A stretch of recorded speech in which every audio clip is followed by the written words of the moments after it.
السلام علیکم daily night story کے پیارے دوستو، ایک دفعہ ابو بکر شبلی رحمۃ اللہ تعالی علیہ نے ابو الحسن نوری رحمۃ اللہ تعالی علیہ کو مراقبے کی اس حالت میں دیکھا جیسے مردہ ہوں۔ سوال کیا، یہ کمال کہاں سے سیکھا؟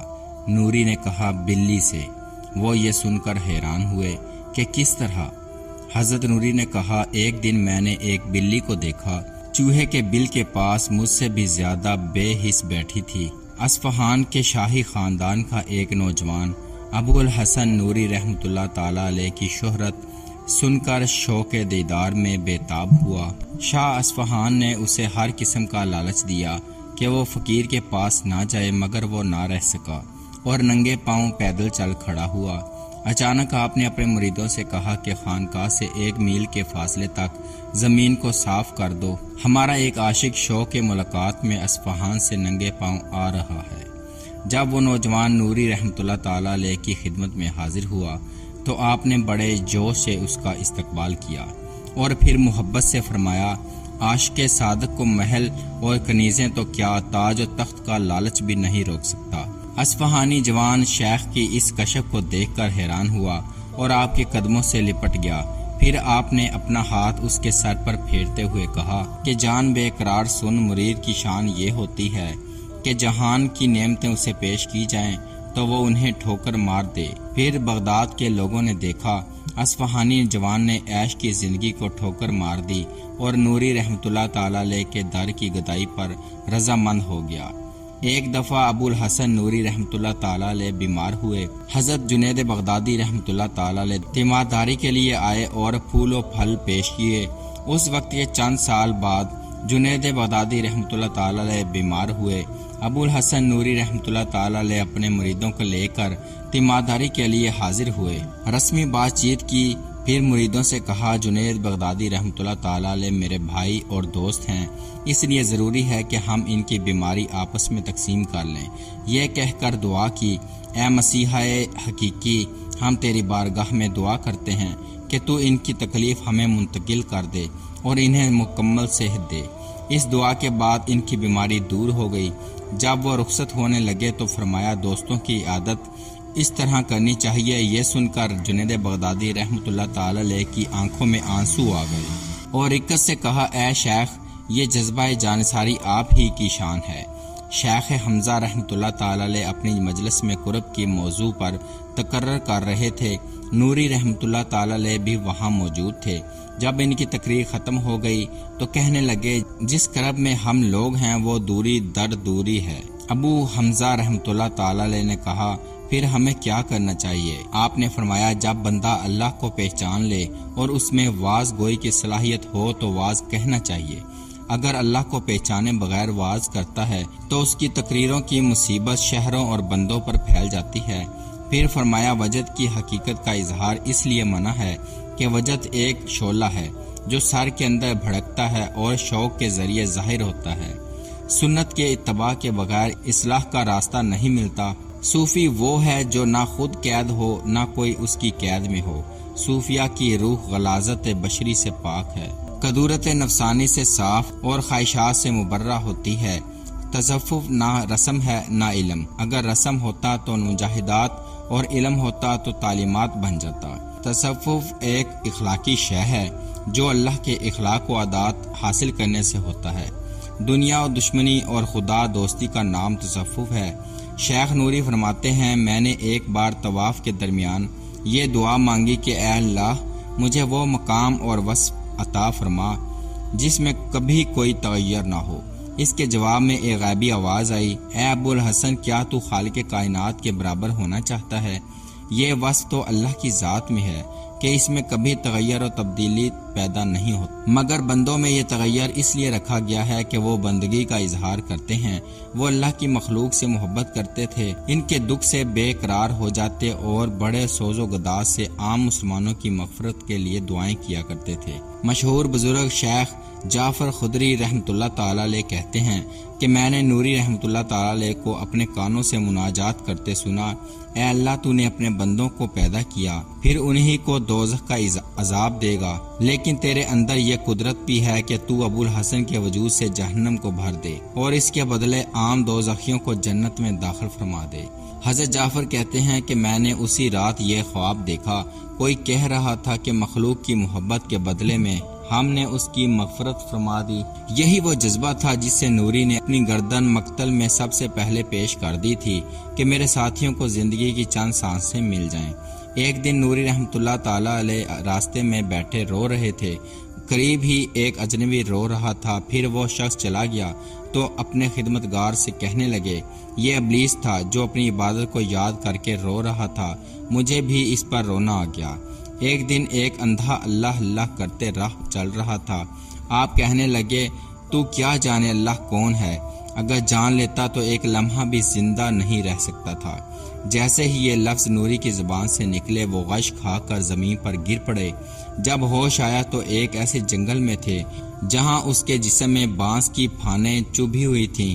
پھر اس صورت میں شیخ نوری رحمۃ اللہ تعالی علیہ کو گھر لایا گیا۔ مریدوں، خدمتگاروں اور دوستوں نے آپ کو تلقین کی، شیخ لا الہ الا اللہ کہیے۔ آپ نے فرمایا، تم جس کا ذکر کرنے کو کہتے ہو میں اسی کے پاس تو جا رہا ہوں، اور باد نسیم کے جھونکوں کی طرح گزر گئے۔ ایک محفل میں کسی نے پوچھا، معرفت میں ابو الحسن کا کیا مقام ہے؟ شیخ جنید رحمۃ اللہ تعالی علیہ نے یہ پرسوز لہجے میں کہا کہ نوری رحمۃ اللہ تعالی علیہ اپنے دور کے ایسے صدیقوں میں تھے کہ آپ کے بعد کسی عارف نے اتنی حقیقی اور سچی بات نہیں کہی۔ انہیں ابو الحسن نوری رحمۃ اللہ تعالی علیہ کے جرت نے خلیفہ معتضد باللہ سے معافی کا فرمان جاری کر دیا تھا۔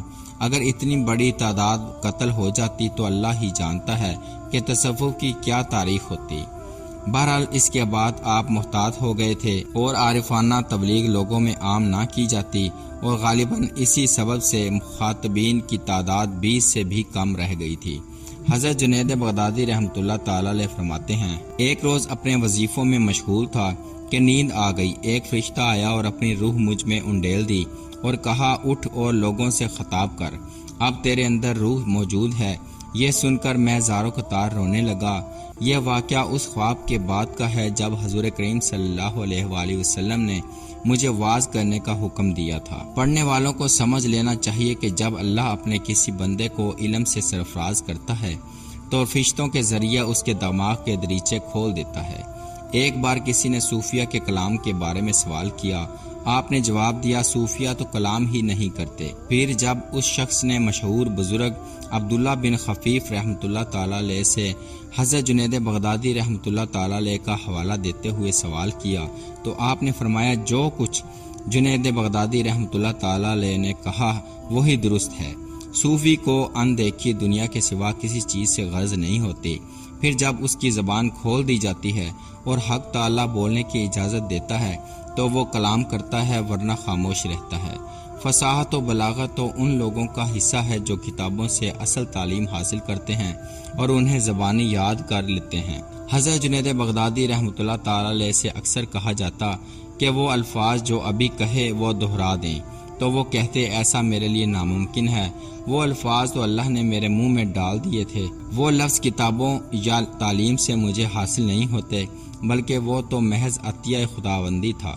یہ صوفی کی شان ہے کہ وہ عطائے خداوندی سے اپنے ضمیر کو بیان کرتا ہے۔ ایک بار آپ کی محفل میں 40 آدمی موجود تھے۔ جب واعظ کیا تو 22 بے ہوش ہو گئے، باقی کے سینے جلتے رہے، آخر آنسو بہہ نکلے اور بے ہوشی میں ہی جان سے گزر گئے۔ آپ نے یہ دیکھ کر واعظ گوئی ترک کر دی۔ پھر جب اہل ذوق نے اصرار کیا تو آپ نے کہا کہ میں اپنی ہی تقریروں کے ذریعے خود کو ہلاکت میں ڈالنا پسند نہیں کرتا۔ جنید بغدادی رحمۃ اللہ تعالی علیہ کے اس اعلان کے بعد صاحب دل کی صفوں میں اداسی چھا گئی۔ پھر ایک دن اہل بغداد نے دیکھا کہ حضرت جنید بغدادی رحمۃ اللہ تعالی علیہ ممبر پر آئے۔ آپ نے ایسی تقریر کی کہ لوگوں کے دل پگھلنے لگے اور آنکھیں دجرہ فرات کا منظر پیش کرنے لگیں۔ آپ سے اس تبدیلی کا سبب پوچھا تو کہنے لگے کہ میں نے حضور کریم صلی اللہ علیہ وآلہ وسلم کی ایک حدیث دیکھی ہے کہ مخلوق میں سے بدترین شخص مخلوق کا کفیل بن کر ہدایت کا راستہ دکھائے گا۔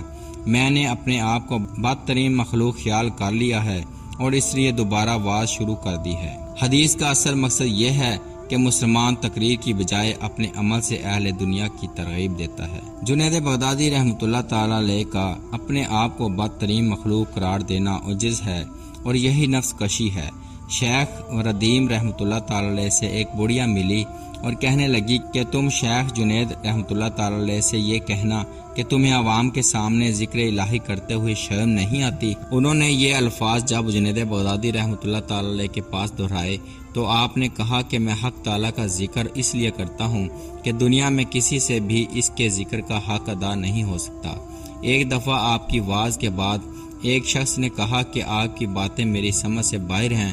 جنید بغدادی رحمۃ اللہ تعالی علیہ نے جواب دیا، اپنی 70 سال کی عبادت قدموں کے نیچے رکھ کر سرنگوں ہو جا، پھر میری باتیں اگر سمجھ میں نہ آئیں تو میرا ہی قصور ہوگا۔ ایک بار کسی شخص نے آپ کے واز کی تعریف کی۔ آپ نے کہا، دراصل یہ اللہ کی ثنائی کی تعریف کر رہا ہے کیونکہ اس نے میری زبان میں یہ تاثیر ڈال دی۔ منصور حلاج پہلے سے عمرو بن عثمان رحمۃ اللہ تعالی علیہ کی صحبت میں رہا کرتے تھے۔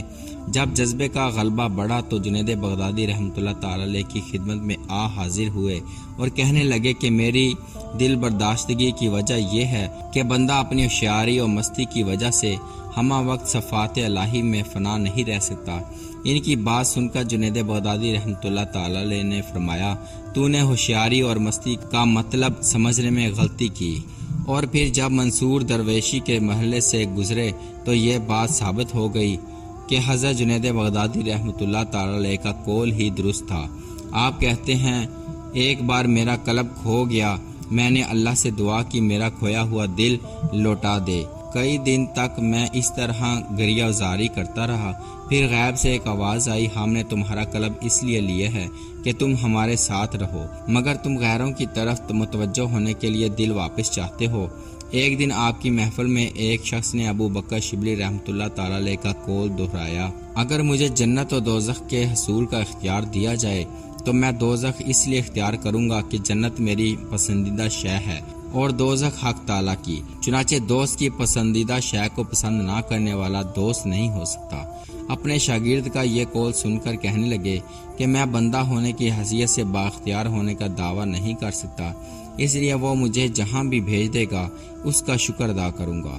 ایک دفعہ آپ کے پاؤں میں درد ہوا، درد سخت تھا، آپ نے سورۃ فاتحہ پڑھ کر دم کیا، درد دور ہو گیا۔ اچانک کیا آواز آئی، جنید رحمۃ اللہ تعالی علیہ، تجھے شرم نہیں آتی کہ تو نے اپنے نفس کی خاطر ہمارے کلام کو استعمال کیا؟ یہ سن کر ان کا جسم کانپ اٹھا اور اتنی ندامت ہوئی کہ کئی دنوں تک اس واقعہ کو یاد کر کے روتے رہے۔ حضرت جنید بغدادی رحمۃ اللہ تعالی علیہ سنت رسول صلی اللہ علیہ وآلہ وسلم پر عمل کرتے ہوئے رات کے حصے میں سویا کرتے تھے۔ بعض بزرگ شب بیداری کو صوفیہ کی معراج سمجھتے ہیں۔ اس خیال سے اس زمانہ کے مشہور بزرگ سہل کشری رحمۃ اللہ تعالی علیہ نے آپ کو لکھا، خواب غفلت سے بچو، اس لیے کہ سونے والا اپنا مقصد حاصل نہیں کر سکتا۔ جیسا کہ اللہ نے داؤد کو وحی کے ذریعے آگاہ کیا کہ جو ہماری محبت کا دعوے دار ہو کر راتوں کو سوتا ہے جھوٹا ہے۔ حضرت سہل کشری رحمۃ اللہ تعالی علیہ کو جنید بغدادی رحمۃ اللہ تعالی علیہ نے لکھا، میرے بھائی، یہ حکم خاص انبیاء کرام علیہ الصلاۃ والسلام کے لیے تو ہو سکتا ہے، مگر یاد رکھو کہ اللہ کی راہ میں بیدار رہنا ہمارا ذاتی فعل ہے، اس کے خلاف ہمارے سونے کا عمل اللہ کے فعل سے ہے اور اللہ کا فعل انسانوں کے فعل سے بدرجہ بہتر ہے۔ جیسا کہ اللہ نے فرمایا، نیند اللہ کی جانب سے ایک بخشش ہے اپنے دوستوں پر۔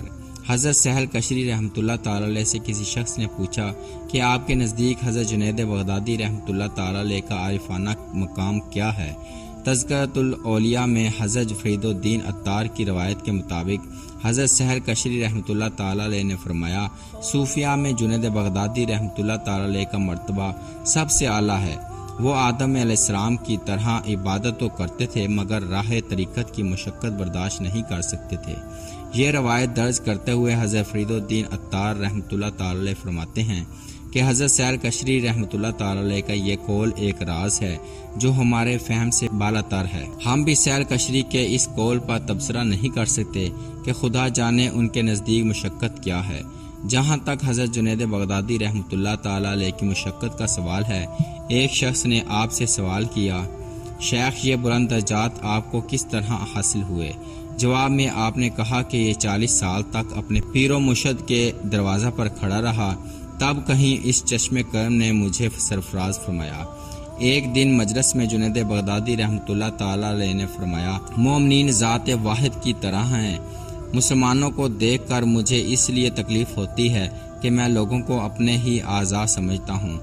رسول کریم صلی اللہ علیہ وآلہ وسلم اس لیے فرماتے تھے کہ جتنی تکلیف مجھے پہنچتی ہے کسی دوسرے نبی کو نہیں پہنچتی۔ پھر جنید بغدادی رحمۃ اللہ تعالی علیہ نے فرمایا، میں ایک دراز عرصہ تک ان گناہگاروں کی حالت زار پر نوحہ کرتا رہا، لیکن اب مجھے نہ اپنی خبر ہے نہ زمین و آسمان کی۔ دنیا میں دکھ ہر ایک جانتا ہے، مگر دوسرے کے دکھ میں آنسو بہانا بڑی مشقت ہے۔ سارے نبیوں میں حضور کریم صلی اللہ علیہ وآلہ وسلم کی یہ شان کریمانہ تھی کہ امت کے غم میں ہر وقت بے قرار رہتے، بس جو صوفی حضور کریم صلی اللہ علیہ وآلہ وسلم کی امت کا درد رکھتا ہے اور اس درد سے بے چین رہتا ہے، وہی سب سے بڑا جام باز ہے۔ اور اس میں شک نہیں کہ حضرت جنید بغدادی رحمۃ اللہ تعالی علیہ اسلام کے جام بازوں میں نمایاں حیثیت رکھتے ہیں۔ حضرت جنید بغدادی رحمۃ اللہ تعالی علیہ اپنی دعاؤں میں یوں دعا شروع کرتے تھے کہ اے اللہ، روز محشر مجھے اندھا کر کے اٹھانا کہ مجھے تیرا دیدار نصیب نہ ہو، اس کا نابینا رہنا ہی بہتر ہے۔ آپ کے اس قول میں گناہوں کا اعتراف بھی ہے اور عشق خداوندی کی سرشاری بھی۔ ان کا فرمان ہے کہ جب میں اس حقیقت سے واقف ہوا کہ کلام وہ ہے جو دل سے ہو، تو میں نے 30 سال کی نمازیں دوبارہ پڑھی، پھر 30 سال اس بات کا خیال رکھا کہ اگر نماز میں دنیا کا خیال آ جاتا تو اس نماز کو دوبارہ ادا کرتا، اور اگر آخرت کا تصور آ جاتا تو سجدہ سہو کرتا۔ پھر 298 ہجری میں یہ جانباز تھک کر لیٹ گئے۔ بیماری معمولی سمجھی مگر آخری وقت آ چکا تھا۔ ایک دن ابو محمد جریری رحمۃ اللہ تعالی علیہ نے حاضر خدمت ہو کر عرض کیا، کیا آپ کچھ فرمانا چاہتے ہیں؟ آپ نے مرید کی طرف دیکھا اور کہا کہ جب میں مر جاؤں تو مجھے غسل دے کر میری نماز جنازہ پڑھا دینا۔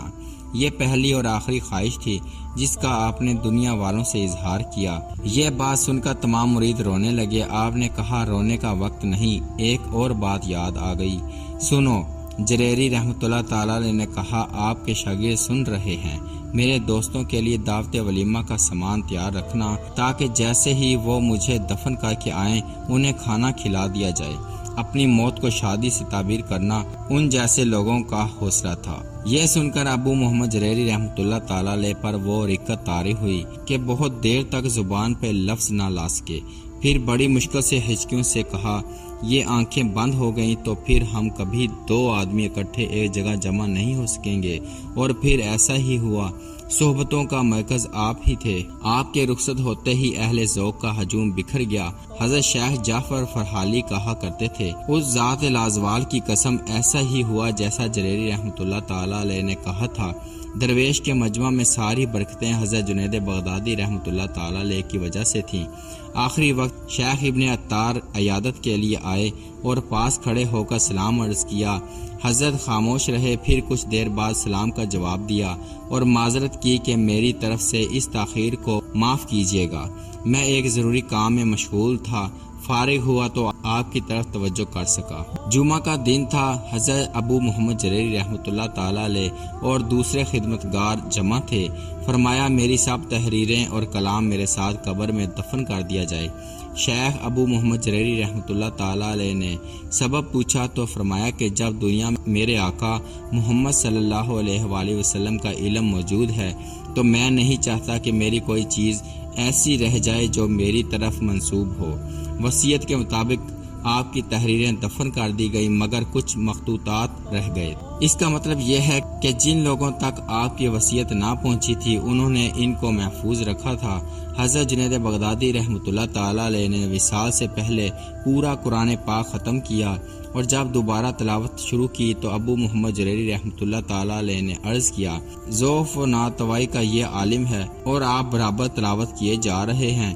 یہ سن کر فرمایا، ابو محمد، مجھ سے زیادہ تلاوت قرآن کا حقدار کون ہو سکتا ہے؟ تم دیکھتے نہیں کہ خداوند تعالیٰ میرے صحیفہ عمر کو لپیٹ رہا ہے۔ اس عالم میں انسان جو کچھ کر سکے کر لینا چاہیے۔ جب سورہ بقرہ کی 70 آیت پر پہنچے تو ایک لمحے کے لیے ٹھہر گئے، پھر آپ نے کسی قدر بلند آواز میں بسم اللہ الرحمن الرحیم کہا اور اس کی روح آسمانوں کی طرف پرواز کر گئی۔ درائے دجلہ کے مغرب میں واقع شونیزیا کے قبرستان میں اپنے مرشد حضرت سرئی سکتی رحمۃ اللہ تعالی علیہ کے قریب آسودہ خاک ہوئے۔ آپ کے خلیفہ ابو محمد جریری رحمۃ اللہ تعالی علیہ کا بیان ہے کہ حضرت شیخ کے پڑوس میں ایک گھوڑا تھا، اس پر ایک مجنون پڑا رہتا تھا۔ آپ کا جنازہ اٹھا تو وہ بھی قبرستان پہنچا، اپنے ہاتھوں سے جنید بغدادی رحمۃ اللہ تعالی علیہ کو مٹی دی۔ پھر جب لوگ واپس آنے لگے تو وہ ایک ٹیلے پر چڑھ گیا اور مجھے مخاطب کر کے کہنے لگا، ابو محمد، کیا تمہارا خیال ہے کہ اپنے سردار کو کھو دینے کے بعد دوبارہ اس گھوڑے پر واپس جاؤں گا؟ یہ کہہ کر اس مجنون نے سوز میں کچھ شعر پڑھے۔ ہائے افسوس ان لوگوں کے فراق میں جو ہدایت کا چراغ تھا اور شیطان کے حملوں سے بچنے کے لیے قلعہ تھا، اور شہد تھے اور ابر تھے اور پہاڑ تھے اور نیکی تھے اور امن تھے اور سکون تھے۔ ہمارے لیے زمانے میں کوئی انقلاب نہیں ہوا، یہاں تک کہ موت نے اس کی زندگی ختم کر دی۔ اب ساری چنگاریاں ہمارے دل ہیں اور تمام چشمے ہماری آنکھیں ہیں۔ وہ یہ شعر پڑھ کر ایک طرف بھاگ کھڑا ہوا، پھر کسی نے اس کی شکل نہیں دیکھی۔ کسی بزرگ نے آپ کو خواب میں دیکھا اور پوچھا، جب منکر نکیر قبر پر آئے تو آپ نے کیا جواب دیا؟ حضرت جنید بغدادی رحمۃ اللہ تعالی علیہ نے فرمایا کہ جب فرشتوں نے مجھ سے پوچھا کہ تیرا رب کون ہے تو کہا کہ جب میں روز اول سے شہنشاہ کے حضور کہہ چکا ہوں کہ تو ہی میرا رب ہے تو پھر غلاموں کو کیا جواب دوں؟ میری بات سنتے ہی فرشتے یہ کہتے ہوئے چلے گئے کہ ابھی تک اس پر محبت کا نشہ طاری ہے۔ حضرت ابو محمد جریری رحمۃ اللہ تعالی علیہ نے خواب میں دیکھا تو عرض کیا کہ حق تعالی نے آپ سے کیا معاملہ کیا؟ اللہ کی رحمت کے سوا کچھ کام نہیں آیا، ساری عبادتیں اور ریاضتیں ضائع گئیں، بس وہ 2 رکعتیں کام آئی جو میں آدھی رات کو پڑھا کرتا تھا، باقی تمام معیار اور قیاس بیکار ثابت ہوئے۔ ایک دن ابو بکر شبلی رحمۃ اللہ تعالی علیہ مزار مرشد میں حاضر تھے۔ کسی شخص نے کوئی مسئلہ پوچھا تو آپ نے عرض کی تو آپ نے حضرت جنید بغدادی رحمۃ اللہ تعالی علیہ کی قبر کی طرف اشارہ کرتے ہوئے فرمایا، اولیاء اللہ کی موت اور زندگی یکساں ہوتی ہے، میں مرنے کے بعد بھی پیر و مرشد سے اتنی ہی حیا رکھتا ہوں جتنی آپ کی زندگی میں تھی۔ حضرت جنید بغدادی رحمۃ اللہ تعالی علیہ کی ابتدائی زندگی کے مرحلوں کا واقعہ ہے کہ ایک شخص حج بیت اللہ کے بعد آپ کی خدمت میں حاضر ہوا اور کہا، میں شیخ کی صحبت سے فیض یاب ہونے آیا ہوں۔ آپ نے فرمایا، جو اللہ کی بارگاہ سے ہو آیا ہو اسے درویش کی خدمت کی کیا ضرورت ہے؟ بہرحال وہ اصرار کرتا کیا کہ میرے حال کی طرف توجہ دیں اور میں آپ کی روحانی برکات سے فیض یاب ہو سکوں۔